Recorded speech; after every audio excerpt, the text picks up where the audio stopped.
तू भी कभी दिखाई दे।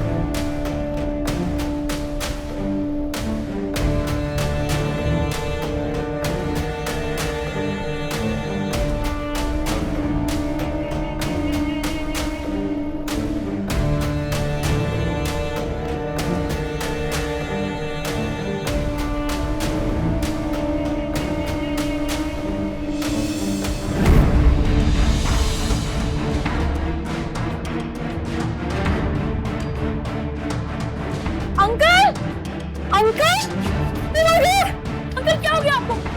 काका, काका जल्दी आइए। अंकल आराम से, काका जल्दी आइए। अंकल आराम से। अंकल को तो बहुत जोर की लग गई है। अंकल आप कहाँ जा रहे थे इतनी जल्दी में? बिस्मिल्लाह, आइए आराम से अंदर लेके चलिए। आइए आराम से आराम से आराम से देखिए आराम से। आराम से आराम से। ईमान से पूछे बगैर आपको ऐसे फोन नहीं करना चाहिए था। अगर ईमान आलम भाई के साथ नहीं गई तो? देखो, ईमान की तरबियत में बड़ों का एहतराम और उनकी नसीहत को सर झुकाकर सुन लेने का वस्फ है। वो आलम भाई के सामने कभी एतराज नहीं करेगी। वो तो ठीक है, झगड़ा तो उन दोनों मियाँ बीवी का है ना, और आहत तो कोई भी बात सुनने के लिए तैयार नहीं है। मुबश्शिर, इस तरह ईमान का वहां जाना ठीक नहीं है। खुदा ना खास्ता इतनी टेंशन में को ऊंच नीच हो गई, उसके लिए और उसके बच्चे के लिए नुकसानदेह है। देखिए, हम अपनी बच्चियों को नसीहत करते कि कुछ भी हो जाए तुम्हें वहीं रहना है, लेकिन माँ बाप का फर्ज उन्हें पैदा करना और शादी करके छोड़ देना तो नहीं है ना। हमें ईमान के साथ उसके फैसले के साथ खड़ा रहना चाहिए।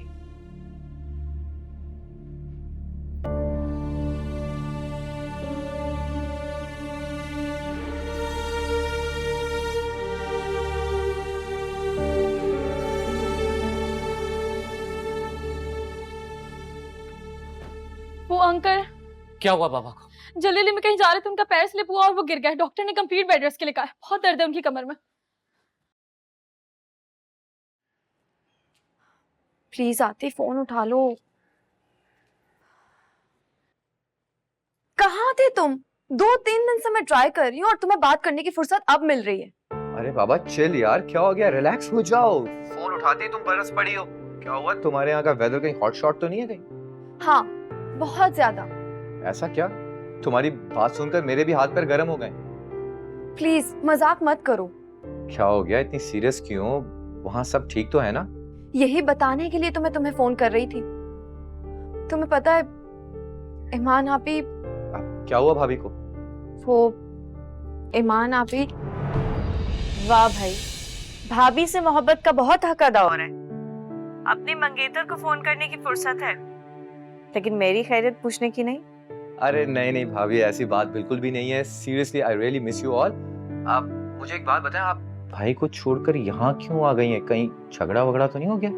नहीं नहीं, हम क्यों झगड़ा करेंगे? वो तो ताई अम्मी के साथ हॉस्पिटल जाना था, इसलिए आ गई मैं। क्यों, क्या हुआ आपकी तबीयत को? मुझे कुछ नहीं हुआ, मैं बिल्कुल ठीक हूँ। तुम बस अपनी पढ़ाई पे ध्यान दो। तुम्हें पता है ना, बाबा के तुमसे बहुत सारे ख्वाब चुने जो तुम्हें पूरे करने हैं। चलो मैं फोन रख रही हूँ, अपनी पढ़ाई पे फोकस करो। Okay, bye bye, take care. तुम क्या बताने जा रही थी आतिफ को? तुम्हें पता है ना वो बाहर पढ़ने गया है। अगर वो परेशान होकर पढ़ाई बीच में छोड़ के आ गया तो? सॉरी आपी, लेकिन मैं क्या करूं? मैं आपको इस तरह चुप चुप के रोता नहीं देख सकती। आपका कभी कोई कसूर नहीं होता, बस लोग आपको हर्ट करते हैं। मैं तो हाहत भाई की इतनी रिस्पेक्ट करती थी, उन्हें बहुत खास समझती थी, कि वो बहुत आम निकले। आपने घर ना जाने का फैसला करके बिल्कुल ठीक किया है। अपनी भी तो कोई सेल्फ रिस्पेक्ट होती है ना। तुम क्यों फिक्र कर रही हो शिफा? शिफा, शैतान का सबसे पहला वार अच्छे लोगों पे ही होता है और राहत बुरे नहीं है। उन्हें कोई मेरी तरफ से बुरा करने की कोशिश करना, मुझे अल्लाह पे भरोसा है, सब बहुत जल्द ठीक हो जाएगा।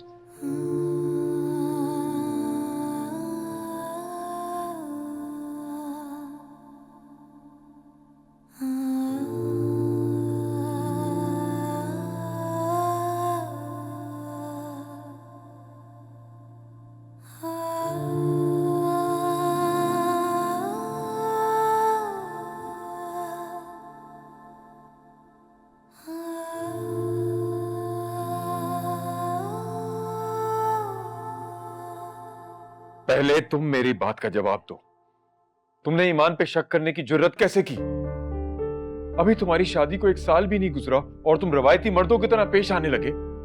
शर्म आनी चाहिए तुम्हें आहत। तुम्हारी मां से मेरा कभी झगड़ा तक नहीं हुआ। ईमान जैसी कदर शनास बीवी को नाराज करके तुमने अच्छा नहीं किया। मुझे पता चला था कि आपकी तबीयत ठीक नहीं, इसलिए मैं अपनी सारी इंपॉर्टेंट मीटिंग्स छोड़कर आपके लिए आ गया यहाँ पर।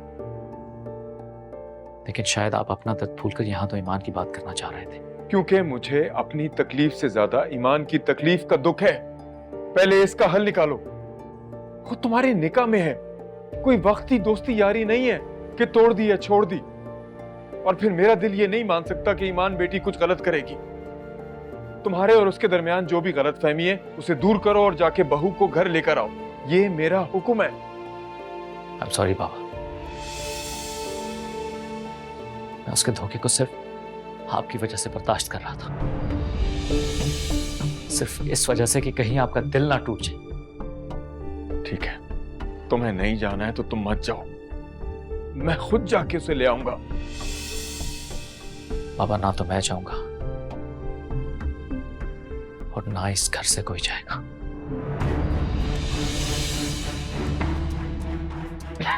आहत!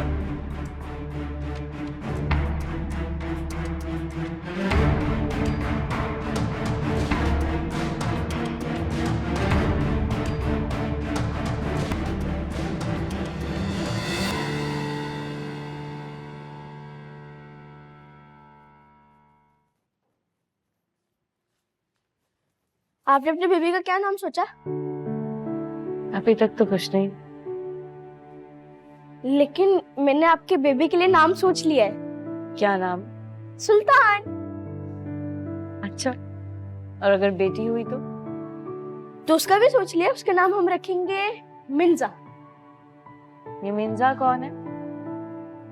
ये मेरे साथ क्लास में पढ़ती है, आपको पता है? उसके गोरे गोरे गाल है और बिल्कुल गोल्डन बाल है उसके। अच्छा, तुमने उससे दोस्ती कर ली? नहीं, वो किसी से बात ही नहीं करती क्योंकि उसकी मम्मा ना उसके पापा से रूठ के चली गई हैं। और आपको पता है, वो ना अपनी मम्मा से मिलना चाहती है लेकिन उसके पापा मना करते हैं, उसको मिलने नहीं देते। और आपको पता है, उसके पापा ने वकील किया है कि वो उसकी मम्मा से हमेशा के लिए दूर हो जाए। लेकिन वकील उन दोनों को एक दूसरे से दूर क्यों करना चाहता है? क्योंकि उसके पापा उसकी मामा के साथ रहना ही नहीं चाहते। लेकिन वो तो अपनी मम्मी पापा दोनों के साथ रहना चाहती है। क्या उन दोनों के बीच में वापस फ्रेंडशिप नहीं हो सकती? पता नहीं, तुमने भी किन बातों में लगा दिया मुझे। मैं ताई अम्मी से पूछती हूँ, कोई काम का नहीं।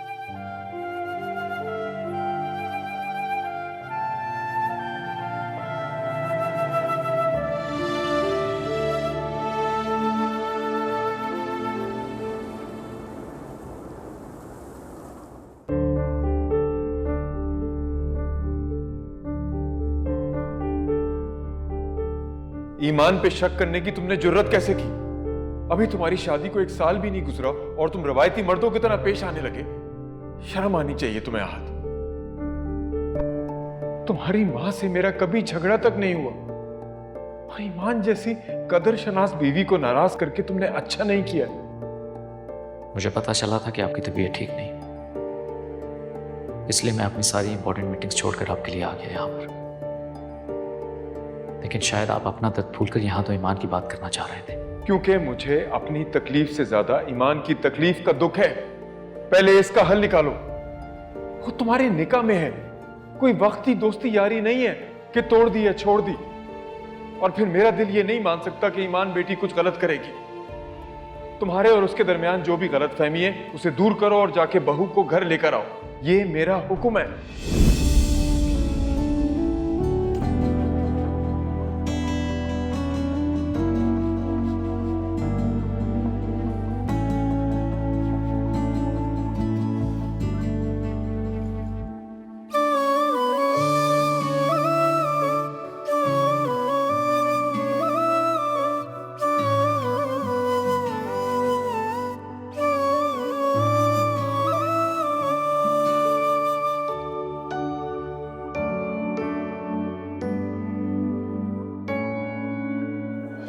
रोम रोम कहता है हमारा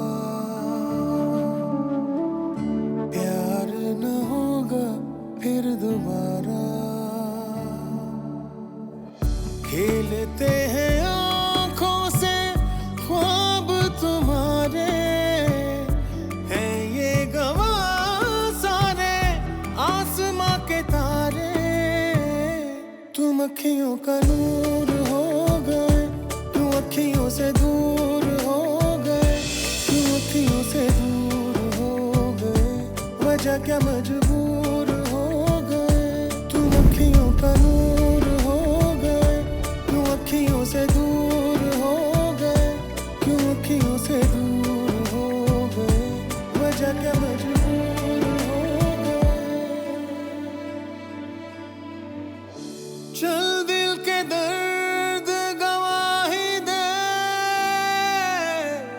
काश तू भी कभी दिखाई दे। हैरान हैं हम इस टूटे दिल से, नाम उसी का सुनाई दे। तेरे लिए हम तुझसे हैं हारे, हैं ये गवाह सारे आसमां के तारे।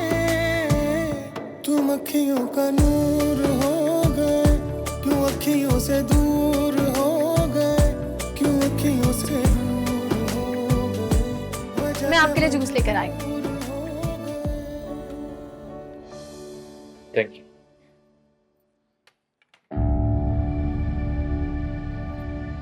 ये आपके हाथ में क्या है? कुछ नहीं, वो अंगूठी।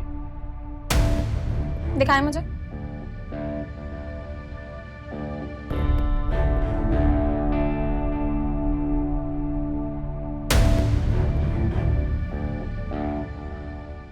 माय गॉड, कोई इतने साल पुरानी याद को कैसे संभाल के रख सकता है? रख सकता है। जब कोई किसी से बहुत मोहब्बत करता है तो रख सकता है।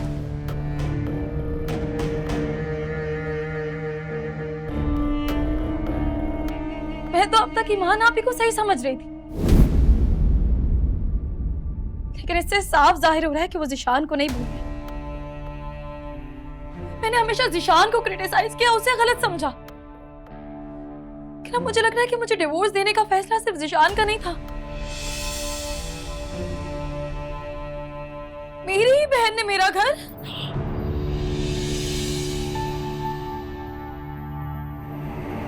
उन्हें तो घर में सबसे समझदार कहा जाता है। ये है उनकी समझदारी कि उन्होंने अपनी ही बहन का घर तोड़ दिया। कोई मोहब्बत में इतना अंधा कैसे हो सकता है? क्यों किया मेरे साथ ऐसा? क्यों? मैंने उन्हें क्या समझा था और वो क्या निकली?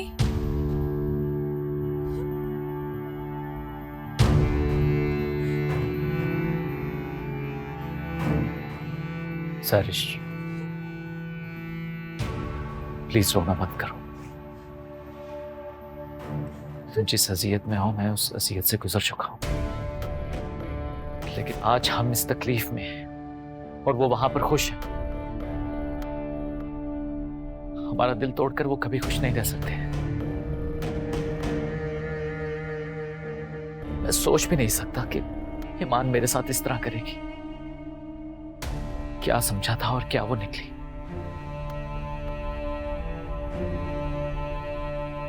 मैं ना तो ईमान को माफ करूंगा और ना ही आजाद।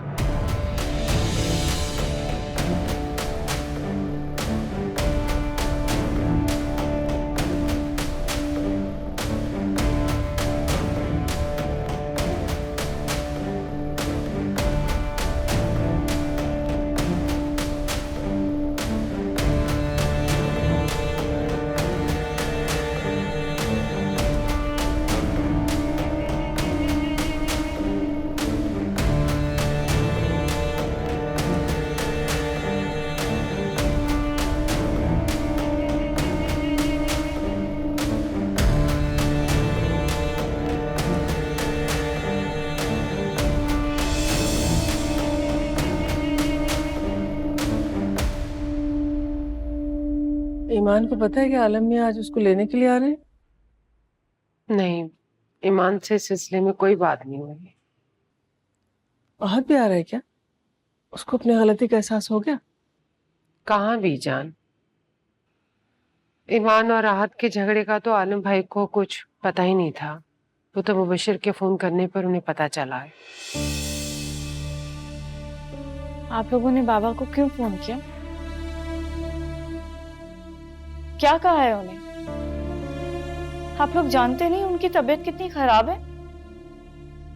क्या जरूरत थी उन्हें परेशान करने की? अरे बेटा, मैं जानती हूँ कि तुम्हें परेशानी है और बचा है तुम्हें परेशानी,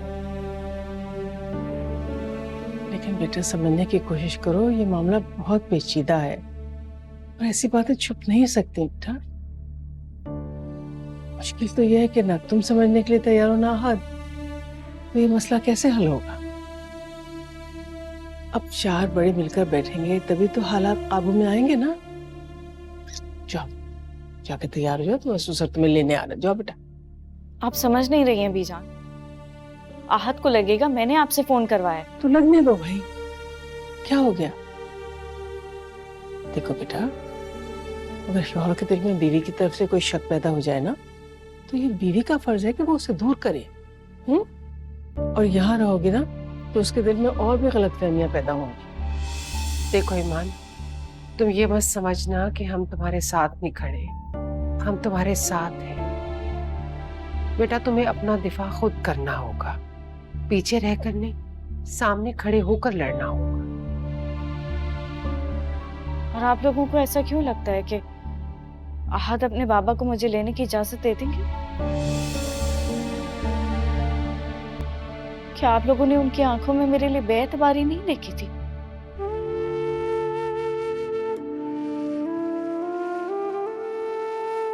अगर मैं चाहती तो उसी दिन अपने घर वापस चली जाती,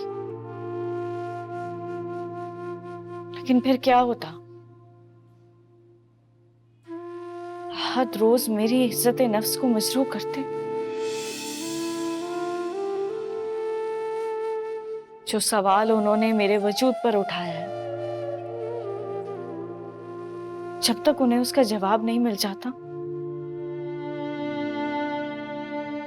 मैं तो उनकी नजरों में उठ ही नहीं पाऊंगी। और मैं जिंदगी भर उनके कदमों में गिरकर जिंदगी तो गुजार सकती हूँ, लेकिन नजरों में गिरकर कभी भी नहीं।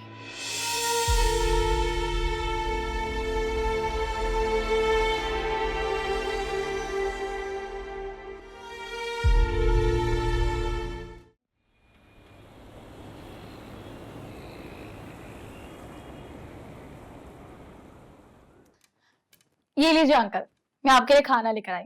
चले शाबाश, अब खाना खा ले। जब दिल मर जाए ना बेटा, तो किसी चीज को दिल नहीं चाहता। ऐसे तो ना बोले अंकल। और आप कसूरवार सिर्फ अपने बेटे को क्यों मान रहे हैं? ईमान आप ही की भी गलती है, उन्हें इस तरह से घर छोड़कर नहीं जाना चाहिए था। कोई बेवजह इतना बड़ा कदम नहीं उठाता।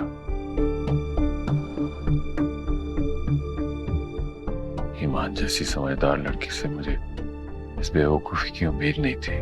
उसका दिल दुखा है। और आपके बेटे का, उनका दिल नहीं दुखा? वो भी हर्ट है। और अगर आप इस तरह से खाना नहीं खाएंगे तो वो और टेंशन में आ जाएंगे। वो क्या टेंशन में आएगा? परेशान तो मैं हूं। यहाँ तकलीफ में बैठा हूं, अपनी बहू के लिए कुछ कर भी नहीं सकता। अंकल, अगर आपने अपनी जगह से हिलने की कोशिश भी की ना तो आप और तकलीफ में आ जाएंगे। डॉक्टर ने आपको सख्ती से हिलने से मना किया। चलें शाबाश, खाना खाइए। खाने को इंतजार नहीं कराते, प्लीज प्लीज मेरे लिए थोड़ा सा खा लें, थोड़ा सा। चल।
क्या सोच रही है मम? कुछ नहीं। सच बताऊं तो मैंने भी बहुत सोचा और फिर इस नतीजे पे पहुंचा हूं कि खुशियों को तुमसे रूठने नहीं दूंगा।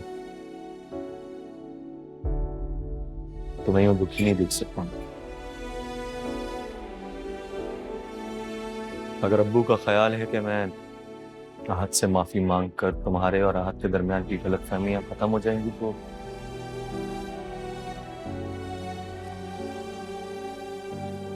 जरूर उससे माफी मांगू।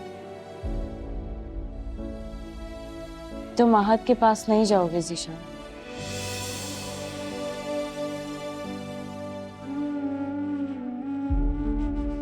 मुझे अपनी बेगुनाही साबित करने के लिए किसी की गवाही की जरूरत नहीं। मेरा अल्लाह मेरे साथ है, वही मेरी बेगुनाही साबित करेगा।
खाने की जिद नहीं करूंगी, लेकिन कॉफी तो पी सकते हैं ना। थैंक यू कॉफी के लिए भी और पापा का इतना ख्याल रखने के लिए। क्यों? जब वो मुझे बेटी बना सकते हैं तो मैं अपने बाबा का ख्याल नहीं रख सकती? वैसे बाबा ईमान आपी को लेकर बहुत परेशान है। बेचारे ईमान आपी से इतनी एक्सपेक्टेशंस लगा ली उन्होंने। उन्हें लगता था कि उनके फोन से ईमान आपी दौड़ी दौड़ी चली आएंगे, लेकिन इंतहाई दुख की बात है कि उनकी बीमारी का सुनकर भी उनका दिल मोम का नहीं हुआ। पापा ने ईमान को हमेशा अपनी बेटी समझा, हमेशा उसकी तरफदारी की। मैं सोच भी नहीं सकता कि ईमान वहां जाकर इतनी जल्दी बदल जाएगी।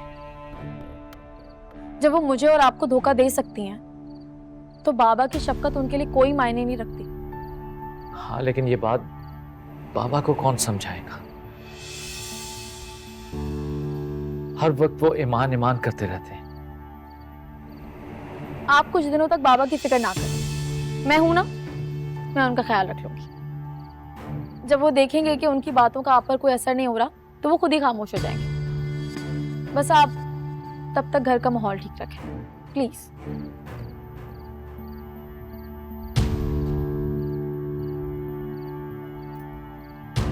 सरिश, तुमसे एक बात पूछूं?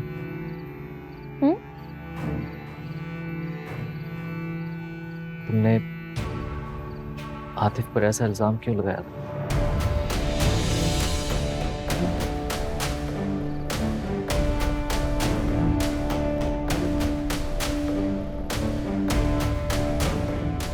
अगर मैं आपको एक हकीकत बताऊं तो आप मजीद ईमान आपी से दूर तो नहीं हो जाएंगे?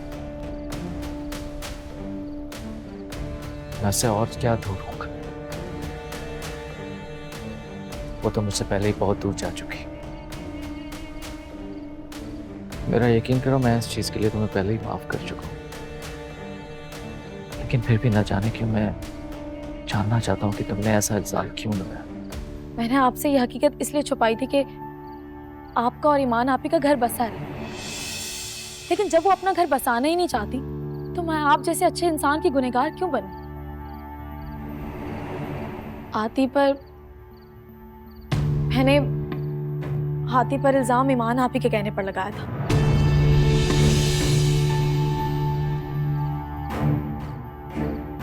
वो आपसे शादी करना ही नहीं चाहती थी। अम्मी के दिल में ज़िशान के लिए नफरत को कैसे कम करें उन्हें समझ ही नहीं आ रहा था। इसीलिए उन्होंने मुझसे कहा कि मैं आतिफ पर इल्जाम लगा दूं ताकि वो आपसे अलहदगी हासिल कर सके। और अम्मी को ये बता सके कि उनका फैसला गलत था। और ज़ीशान अब बदल गया है, लेकिन मेरे खुलूस की वजह से उनका ये प्लान फ्लॉप हो गया और वो कुछ दिनों के लिए आपके साथ अच्छा बनने का नाटक कर रही थी। और अब अम्मी के इंतकाल के बाद उनकी सारी रुकावटें खत्म हो गई, इसीलिए सब सच खुलने के बाद भी वो घर नहीं लौटी, बल्कि वही है।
एक लिहाज से अच्छा ही होगा अगर मैं खुद यहाँ पर ना आता।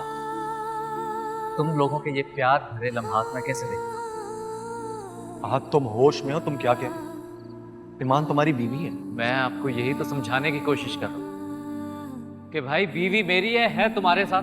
बस कर दे आहत, बस कर दे, और कितना जलील करेंगे बस मुझे। कर दो यार तुम तो ये शरीफ पन्ना मेरे सामने बंद कर। मेरे सामने कुछ और पीछे कुछ और। आहत, आप गलत समझ रहे हैं। मैं यहाँ आके ज़ीशान के साथ आपकी शक व शुबात दूर करने आई थी। अच्छा, उसके साथ जो शक व शुबात है मैं खुद दूर कर लूं। तुम्हें यहाँ उसके पास इतना करीब आने की जरूरत नहीं। ईमान, बेटा तुम क्यों चुप हो? कुछ बोलती क्यों नहीं? क्या बोलेंगे? मेरी सच्चाई थी, इसके होंठ सीधी है। हमेशा नजरें झुकाने वाला गुनहगार नहीं होता बेटा। ईमान बहुत तकलीफ में है बेटा। ठीक कह रही हैं आप, और इससे ज्यादा तकलीफ में मैं।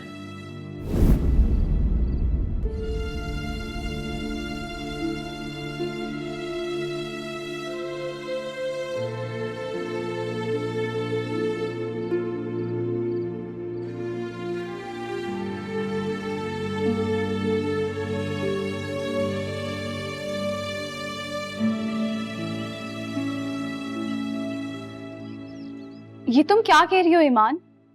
अपना घर छोड़ियो खुद से, वो भी किसी दूसरी औरत के लिए। तुम क्या कहना चाह रही हो कि आहत मुझ पर इल्जाम सिर्फ इसलिए लगा रहे हैं ताकि वो किसी दूसरी औरत को घर ले आए? नहीं, मैं ऐसा नहीं कह रही हूँ।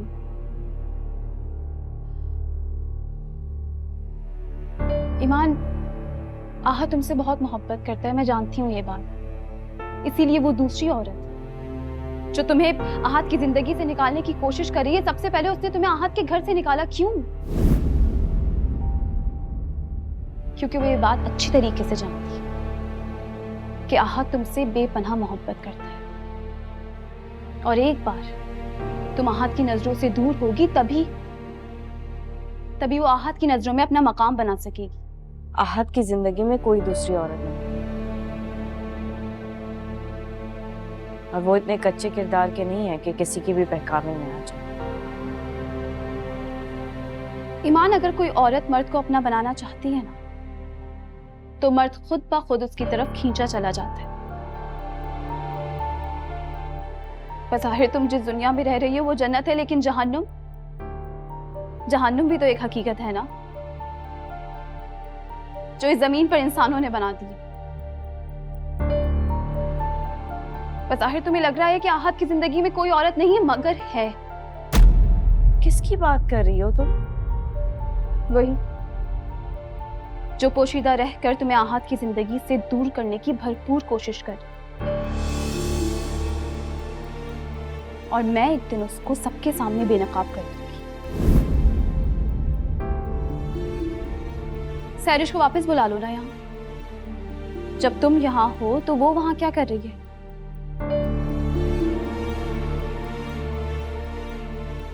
देखो ईमान, हमारा मुआशरा औरत पे इल्जाम लगाने में जरा देर नहीं करता। तुम तो सैरिश की बड़ी बहन हो ना, तो बड़ी बहन होने के नाते तुम्हारा ये फर्ज बनता है कि तुम उसका ख्याल रखो, और उससे अपनी नजरों के सामने भी।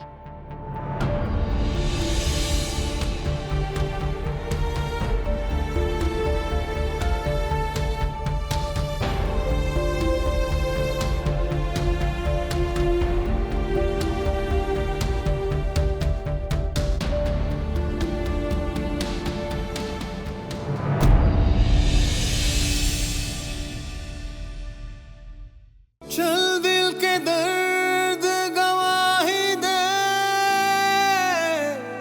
काश तू भी कभी दिखाई दे।